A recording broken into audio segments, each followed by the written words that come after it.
Vietnam, negara yang dulu dikenal karena perang panjang, karena kemiskinan, sekarang sedang jadi bintang baru di Asia Tenggara. Pertumbuhan ekonominya bikin iri banyak negara, dan Indonesia sungguh tidak boleh melihat Vietnam sebelah mata. Vietnam's economy has been one of the best performers in the 21st century. Data from the International Monetary Fund, or IMF, shows that Vietnam's gross domestic product, GDP, grew from 39 billion US dollars in the year 2000 to over 433 billion dollars by the year 2023, which is more than a tenfold increase. Tapi, apakah semuanya seindah itu di Vietnam? Lalu ada dua sisi dari mata uang ya, di balik keberhasilan ada pengorbanan. Saya Dina Prapto Raharja dalam Dina on Diplomacy. Kali ini kita akan membahas sesuatu yang jarang dibicarakan tentang harga mahal yang dibayar demi kemajuan Vietnam. Supaya kita bisa update nih ya. Yuk, kita kupas. Terima kasih buat yang sudah subscribe, kasih share dan kasih like. Buat yang belum, boleh dong diklik subscribe-nya dan juga tombol loncengnya. Stay with me until the end of this video, okay? Thank you.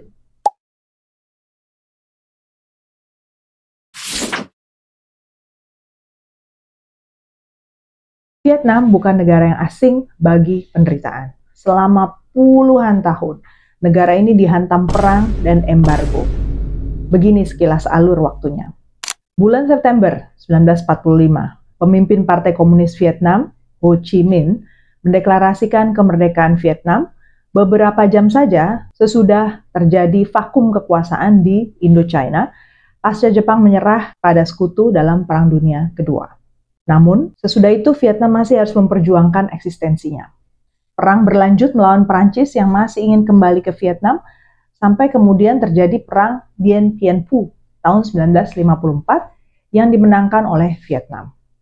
Waktu itu disepakati di Jenewa bahwa Vietnam akhirnya dibagi dua, utara dan selatan. Utara dipegang Vietnam, selatan dipegang sekutu. Tapi situasi dunia memanas gara-gara perang dingin antara Amerika Serikat dengan Uni Soviet.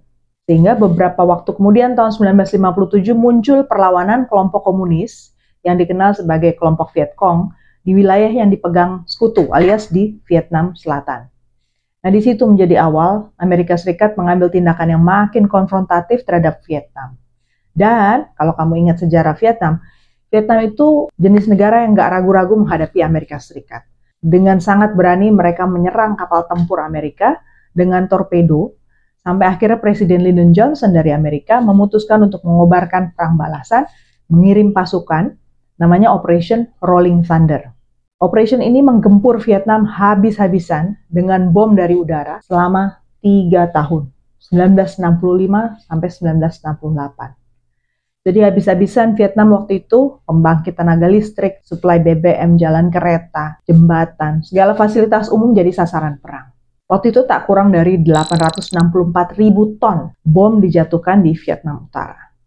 Dan meskipun Amerika Serikat ujung-ujungnya dikabarkan kalah dalam perang ini, korban nyawa mencapai 3,8 juta jiwa dan lebih dari separuhnya adalah kaum sipil. Perang dengan Amerika ini baru selesai di 1975.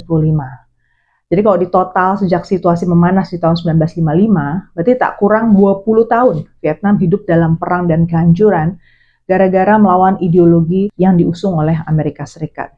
Selesai perang pun, Amerika masih menghujani Vietnam dengan hukuman ekonomi. Bentuknya embargo. Jadi tahun 1975, selesai perang ya, sampai 1994, terjadi embargo oleh Amerika. 20 tahun lagi mereka mengalami embargo, plus 20 tahun perang. Berarti total 40 tahun ya, Vietnam hidup dalam kehancuran infrastruktur, tekanan ekonomi. Intinya waktu itu Vietnam harus hidup dalam subsistence level. Hidup sebisanya, minimalis, asalkan terpenuhi kebutuhan pokok. Artinya, saat Indonesia sudah punya gedung bertingkat di tahun 90-an, Vietnam masih belum apa-apa loh. Tapi kemudian Vietnam bertransformasi cepat, bahkan sangat cepat. Strategi Vietnam kalau disederhanakan kira-kira ada 3 langkah. Pertama, Vietnam mempertahankan sosialisme, komunisme dalam struktur dan sistem politik mereka, tapi mereka meliberalisasi perekonomian mereka. Mereka buka pasar mereka sebesar-besarnya sejak reformasi Doi Moi di tahun 1986. Jadi mereka mengundang siapapun, silakan investasi ke Vietnam. Dagang juga sama siapa aja, ayo. Belanja pun mereka belanja dari negara manapun. Dan keterbukaan ini akhirnya salah satu faktor membuat Amerika kemudian tergerak untuk mencabut embargo atas Vietnam di tahun 90-an itu. Dan Vietnam menciptakan lebih dari 30.000 perusahaan swasta. Pertumbuhan ekonominya pun langsung meningkat menjadi 7%. Kemiskinan dikabarkan dipangkas hingga separuhnya. Vietnam ini negara yang nggak takut bikin perjanjian perdagangan bebas, alias free trade dengan negara manapun, termasuk dengan Amerika Serikat dan Uni Eropa yang notabene dulu pernah menjajah mereka. Ada CPTPP misalnya dengan Amerika Serikat dan ada EU-Vietnam Free Trade Agreement dengan Uni Eropa. Kenapa mereka nggak takut? Karena dibarengi ya, investasi ini dibarengi dengan kerjasama free trade. Jadi dua-duanya ini saling mengimbangi. Yang kedua mereka lakukan adalah memperbaiki infrastruktur jalan dan kargo. Visi negara mereka adalah agar negara yang bentuknya seperti huruf S ini menjadi pusat transit global. Strategi Vietnam ini dimulai tahun 2017-an lah. Mereka membuat master plan jalan tol Vietnam atau Vietnam Expressway Master Plan. Dan hasilnya bisa dirasakan dalam waktu 2 tahun. Konektivitas antar kota-kota besar di Vietnam sangat bagus, waktu tempuh dipangkas hingga 70% di tahun 2019. Yang ketiga, tata kelola Vietnam dibuat sedemikian rupa supaya pemerintah bisa memberikan respon cepat atas tantangan apapun. Jadi awalnya ini mereka memang dikenal punya banyak bottleneck ya, alias prosedurnya berbelit kalau sudah sampai di level tinggi dan biasanya makan waktu lama. Tapi sejak pandemi COVID-19, semuanya itu dipangkas. Negara lain waktu itu kalau diingat-ingat ya, punya masalah bagaimana mencari model respon atas penyebaran COVID-19. Vietnam dengan cepat bikin Komisi Pengendalian Nasional COVID-19. Mereka bukan hanya mempercepat vaksinasi, mereka juga melakukan digitalisasi pendidikan dan transaksi ekonomi yang cepat. Pemerintah sigap banget nih untuk investasi digital besar-besaran. Misalnya ya, ada Pusat Industri Revolusi keempat di Ho Chi Minh bersama World Economic Forum. Sehingga riset itu berujung lahirnya aplikasi AI, blockchain, dan big data, dan ini bisa dilahirkan oleh orang-orang muda Vietnam. Targetnya Vietnam ini adalah menghubungkan AI se-ASEAN loh. Tonton deh video saya sebelumnya yang berjudul Bisakah Indonesia Bersaing dengan Vietnam? Di situ saya juga menjelaskan strategi Vietnam di awal tahun 2025, sebelum Donald Trump menampar banyak negara dengan tarif, Vietnam itu sudah memangkas jumlah kementerian dan menggabungkan sejumlah kementerian yang tidak biasa ya. Misalnya, Kementerian Dalam Negeri digabung dengan Kementerian Tenaga Kerjaan, Disabilitas, dan Kemensos, Kementerian Sosial. Lalu kemudian Pertanian dan Pembangunan Desa, kementeriannya digabung dengan Kementerian Sumber Daya Alam dan Lingkungan Hidup. Vietnam mau menunjukkan bahwa restrukturisasi yang mereka lakukan untuk membuat pemerintah merespon cepat itu signifikan dalam mengelola tantangan investasi. Singkat kata, pertumbuhan ekonomi Vietnam itu bukan sepenuhnya magic ya. Ada tahapan, ada strategi, sehingga pertumbuhan ekonominya bisa seperti yang kita lihat saat ini. Per Januari 2025, aliran investasi yang masuk ke Vietnam naik hampir 50%. Angkanya persisnya itu 48,6%. Kalau kita perhatikan breakdown penjelasan dari Kementerian Perencanaan Pembangunan dan Investasi di Vietnam, bukan cuma angka total ternyata yang meningkat ya, angka total investasi, tapi angka modal baru yang masuk ke Vietnam juga meningkat, dan angka modal yang sudah ada itu juga bertambah. Investasi asing terbesar yang masuk ke Vietnam, nomor 1 dan 2 itu dari Korea Selatan dan dari Singapura. Dan negara-negara penyumbang investasi terbesar berikutnya adalah Jepang, China, dan Hong Kong. Berarti ya, Vietnam nggak tergantung sama Amerika tuh untuk investasinya. Vietnam tumbuh rata-rata lebih dari 5% per tahun. Kabarnya, jutaan orang akibatnya bisa keluar dari kemiskinan. Dan Vietnam bertransformasi dalam waktu 30 tahun berarti ya, sangat cepat. Dari negara agraris menjadi pusat manufaktur global, hub perdagangan, hub digital. Sehingga nggak heran banyak yang menyebut bahwa Vietnam itu adalah the next Tiongkok, the next China. Upah buruhnya tapi murah, regulasinya fleksibel, dan stabilitas politik dijaga dengan sangat ketat. Jadi, setiap model pembangunan pasti ada kompromi. Pertanyaannya, kompromi yang seperti apa? Mari kita mulai dari pabrik-pabrik manufaktur yang menjadi jantung ekonomi di Vietnam. Di sanalah jutaan buruh, kebanyakan perempuan muda, bekerja ekstra. Buruh tekstil di Vietnam bekerja rata-rata 47 hingga 60 jam ekstra per bulan, jauh melebihi 30 jam lembur yang diatur dalam hukum di Vietnam.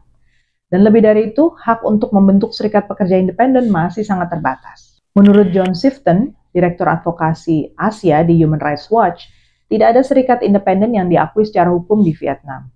Dan tidak ada kerangka hukum yang memungkinkan pekerja untuk menegakkan hak-hak mereka. Sehingga kalau dilihat dari Human Rights Measurement Initiative di tahun 2024, skor keseluruhan Vietnam itu 2,3 saja dari skor paling tinggi 10. Jadi kategorinya Vietnam itu masih di level empowerment. Dan ini penurunan sebesar 0,4 poin dari tahun sebelumnya. Skor yang rendah ini mencerminkan pembatasan yang signifikan terhadap kebebasan berpendapat, berkumpul, bahkan beragama dan juga berpartisipasi dalam politik. Di pedesaan, banyak komunitas lokal yang terpaksa meninggalkan tanah mereka karena proyek-proyek pembangunan besar seperti jalan tol, juga kawasan industri yang menggusur tanah mereka. Kompensasi yang diterima seringkali tidak sebanding juga dengan nilai tanah dan mata pencaharian yang hilang. Bidang lingkungan hidup juga tak luput dari dampak negatif. Data dari Global Forest Watch menunjukkan bahwa antara tahun 2021 sampai 2023, 69% dari tutupan hutan itu hilang dari Vietnam. Dan itu hutan alam. Berarti setara dengan 233 juta ton emisi CO2 yang bertambah di Vietnam. Korbannya ujung-ujungnya tentu masyarakat, karena polusi di Vietnam sekarang melonjak tajam. Hanoi, ibu kota Vietnam, adalah salah satu kota paling polusi sedunia di tahun 2025. Bahkan dikabarkan lebih polutif dibandingkan New Delhi di India dan Lahore di Pakistan. Vietnam adalah anggota ASEAN. Artinya apapun yang dilakukan oleh Vietnam pasti ada dampak langsung maupun tidak langsungnya pada Indonesia dan juga negara-negara ASEAN lainnya. Catatan saya di sini dalam berdiplomasi dengan Vietnam. Dialog dengan semangat demokrasi bukanlah kebiasaan Vietnam. Vietnam itu praktis dan pragmatis. Vietnam itu merasa bahwa jalan sengsara yang sudah pernah dilaluinya selama berpuluh-puluh tahun menjadikannya sebuah negara yang sah saja kalau kemudian hati-hati dan malas mendengar masukan dari negara lain. Jadi, kebiasaan Indonesia dalam berdiplomasi sepertinya perlu penyesuaian nih kalau berhadapan dengan Vietnam. Misalnya ya, kalau kita kan punya nilai-nilai yang dijunjung tinggi dalam pembangunan, biasanya kita juga akan mengajak negara lain untuk menjunjung hak asasi manusia misalnya dalam pembangunan. Tapi dalam studi oleh orang Vietnam sendiri nih, Ki Song Nguyen di University of Queensland misalnya tahun 2014, ia menemukan bahwa Vietnam itu karena sejarahnya begitu kelam dengan Amerika Serikat dan Eropa, paling males kalau diajak bicara hak asasi manusia. Vietnam, menurut Ki Song Nguyen, kampanye-kampanye HAM itu intinya adalah berusaha untuk membangun rasa tidak percaya, bahkan rasa permusuhan kepada negara. Kalau bicara HAM berarti membawa rakyat untuk punya sikap antipati terhadap negara. Padahal, kalau dalam ajarannya Vietnam, negara itu sesuai ajaran Marxis-Leninis, juga ajaran Ho Chi Minh, bapak bangsa mereka, negara itu pahlawan. Dan pemerintah maupun rakyat itu menganggap negara itu punya jasa besar. Nah, karena Vietnam ini kental paham komunis dan sosialisnya, hak asasi manusia pun dilihat lebih sebagai hierarki. Ada tingkatan. Ada hak dasar yang dijamin negara, seperti misalnya hak untuk hidup dan tidak mati kelaparan, hak untuk bekerja, hak punya jaminan kesehatan gratis. Tapi kemudian kalau jam kerjanya ternyata nggak wajar, ya itu dianggapnya negara yang tahu terbaik buat rakyatnya. Jadi intinya Vietnam paling anti digurui karena mereka merasa sudah mati-matian berpuluh-puluh tahun berjuang demi kemerdekaan mereka dan mereka yakin dengan strateginya sendiri. Dan kalau kita lihat di konstitusi mereka tahun 1992, di situ digariskan bahwa human rights itu tergantung pada perkembangan sejarah, tradisi, level pembangunan ekonomi, dan budaya setempat. Intinya relatif, nggak ada yang standar menurut kacamata pemerintah Vietnam soal HAM itu. Artinya kalau kita lihat semangat Vietnam dalam pembangunan, sebenarnya kan kurang selaras ya dengan semangat ASEAN, di mana semangatnya adalah people-centered, people-oriented. Harus mengutamakan rakyat, jangan sampai jadi korban. Jadi nggak salah ya kalau kita kemudian mendengar ada yang melabeli Vietnam sebagai the new China. Tapi memang di sini, kalau Vietnam tidak direngkuh oleh ASEAN, justru nanti ASEAN yang akan dikendalikan oleh Vietnam. Jadi penutupnya begini, Synergy Friends. Pembangunan adalah tentang masa depan. Tapi cara kita membangunnya akan menentukan masa depan seperti apa yang kita tuju. Vietnam sudah menunjukkan pada kita bagaimana pertumbuhan ekonomi memang bisa digenjot dalam waktu cepat. Tapi di balik angka-angka yang impresif itu ada realitas yang tidak boleh diabaikan. Ketika buruh tidak punya suara, ketika warga digusur demi kawasan industri, atau hutan ditebang tanpa pemulihan, kita juga harus bertanya, pembangunan ini untuk siapa? Karena kemajuan yang real bukan hanya soal angka GDP atau nilai ekspor ya. Kemajuan yang sejati adalah ketika pertumbuhan ekonomi berjalan seiring dengan dimensi sosial dan juga keberlanjutan lingkungan hidup. Dan untuk Indonesia yang sedang giat-giatnya nih mengejar investasi, membangun infrastruktur, memperkuat kerjasama, dan juga membangun diplomasi, pertanyaan itu jadi penting. Apakah kita mau tumbuh dengan cepat, dengan cara yang menekan hak warga negara sendiri, atau kita berani memilih jalan yang lebih seimbang. Mungkin butuh waktu, strateginya juga perlu lebih jitu, tapi juga lebih adil. Jadi diplomasi Indonesia berarti harus mulai memikirkan hal-hal yang sifatnya juga filosofis ya, bukan hanya nilai uang saja, tapi juga nilai kemanusiaan. Sekian dulu, apa pendapat kamu nih soal Vietnam dan sisi gelapnya? Atau ada pemikiran soal cara diplomasi kita berhadapan dengan Vietnam? Tulis dong di kolom komen. Kalau ada ide lain untuk pembahasan, kabari saya juga ya. Terima kasih sudah nonton sampai selesai. Sampai jumpa di episode berikutnya. Terima kasih.